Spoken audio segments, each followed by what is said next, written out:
Alright contestants, Embark decided to release a season set in my country of heritage, Mexico, 2 fucking days before I'm going on my holiday vacation. So let's just get right into the review. Also, sorry for bleeping my swearing there. I want this video to be monetized, and I don't think cussing in Spanish is gonna be good enough to avoid the smite of whatever AI is watching over the first 30 seconds of my video. Has it been 30 seconds yet? No. Sorry guys, the thick Latinas are gonna have to wait a little bit longer. But those Latinas aren't the only ones that are thick right now. All of us are thick because we are eating this season, boys.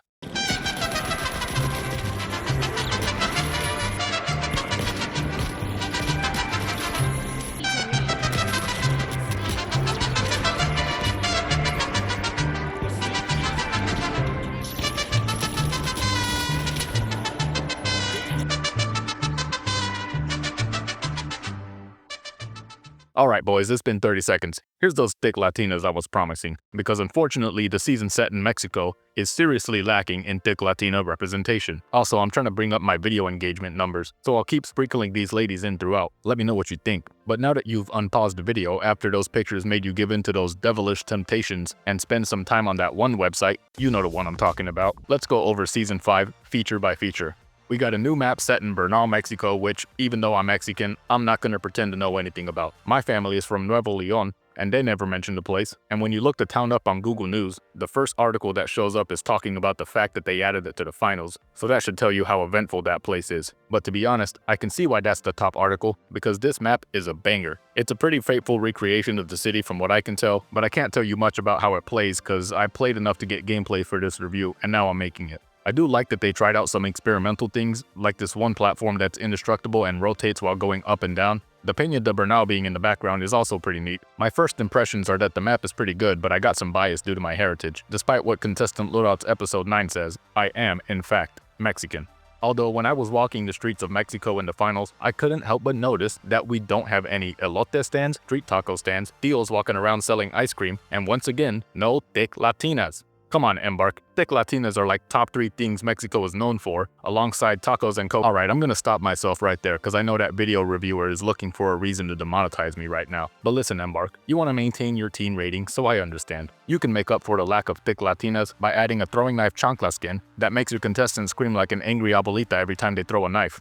The skins we did get in the Battle Pass are pretty great too.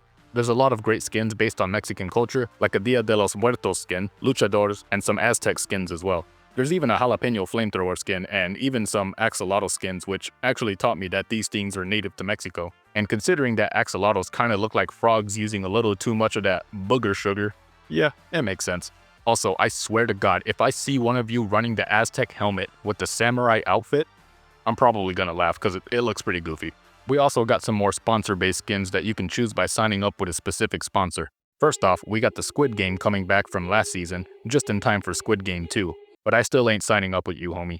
To be honest, it was a hard choice deciding whether I should sign up with the Samsung Smart Fridge or this Steven Seagal looking motherfucker. I'm not sure why Embark didn't bring in Torrentilla as a sponsor, considering that the company is actually Mexican, if I remember correctly. Maybe it would have been too easy of a layup. But the writers missed a huge opportunity to expand on the lore here by bringing them in as a sponsor and having their CEO be that one Mexican actor who's always playing a guy named Hector. Don't feel bad about not knowing his name. I grew up watching damn near every movie he's ever been in, and even I don't know his name. Anyways, I ended up signing up with Via because I'm a heavy main and the Via drip looks great on heavy characters.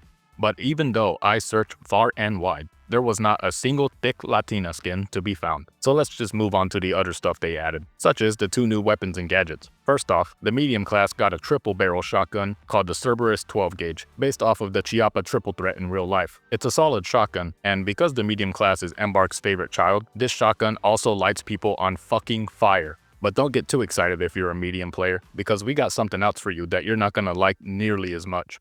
I guess Embark finally realized that giving one class the best guns, best movement gadgets, best support gadgets, and enough health to survive more than a light sneeze, unlike the light players, wasn't such a great idea. So the medium class finally got hit with some overdue nerfs. The most significant nerf being that getting revived by a defib puts all of your gadgets and abilities on cooldown. So the defib chaining meta that we had to endure for Season 4 is still possible, but it requires a lot more skill to pull off. And as usual, Reddit is crashing out over the best class in the game being brought from being so far above the other classes that it wasn't even funny to being just slightly above them. But if you're a medium player, don't be sad. Instead, think of it like this. Now you'll actually learn how to play the finals instead of whatever defib spamming cockroach simulator you were playing before. And if that still isn't enough consolidation, I wrote a song for you. It goes something like this. La cucaracha, ya no puede caminar, porque no tiene, porque lo falta. Desfibrillator para revivir. Anyway, that's enough dunking on the medium players. It's a bad day for them, and if I keep rubbing it in, they're probably gonna use their jump pad to jump off the nearest skyscraper. The heavy class got the Shaq 50, which when I first read the name I thought would be based on the AK-50, but unfortunately it's actually based on the Shaq 12. The Shaq 50 kind of feels like a slow-firing SMG, as it's not very good at the longer ranges. This rifle does fire some beefy bullets though, so I'll take it for now and pray to AK Jesus himself that the AK-50 gets put into the game later on. Come on, Embark. Call of Duty stole his design, and he was pretty chill about it. I promise he won't sue you. Next up, all you heavy mains will be happy to know that the heavy class also got a new gadget, the Lockbolt Launcher. What does this do? Well, allow me to demonstrate. Shoot this bad boy near a contestant, preferably a light main, and laugh at them when they try to run away from you while you mow them down with the Shaq 50. To be honest, as annoying as it can be on the receiving end, I love it when heavy gets gadgets that fuck with people's movement. 1, because the heavy class has pretty shit movement.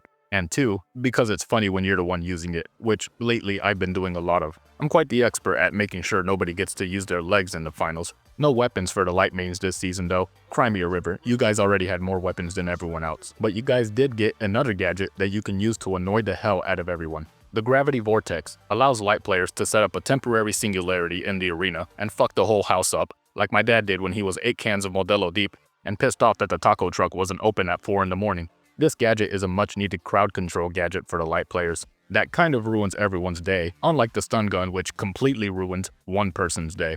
I say it's much needed because anyone who's played a decent amount of cash out knows that light players tend to struggle when they walk into a room filled with sentries, mines, barricades, and Abuelita sitting in the corner with the chanclas ready to go. So hopefully this gadget will help light players in the more competitive game modes. I haven't played with this gadget and I don't have the time to, so if you're a light main, let me know what you think. Cause I just looked at the length of my audio file and now I'm starting to think about how long this video is gonna take to edit. I suppose it's my fault for spending half this video talking about thick Latinas and Abuelitas with chanclas, but I gotta wrap this shit up, so let's do a speed round through the rest of the Season 5 features.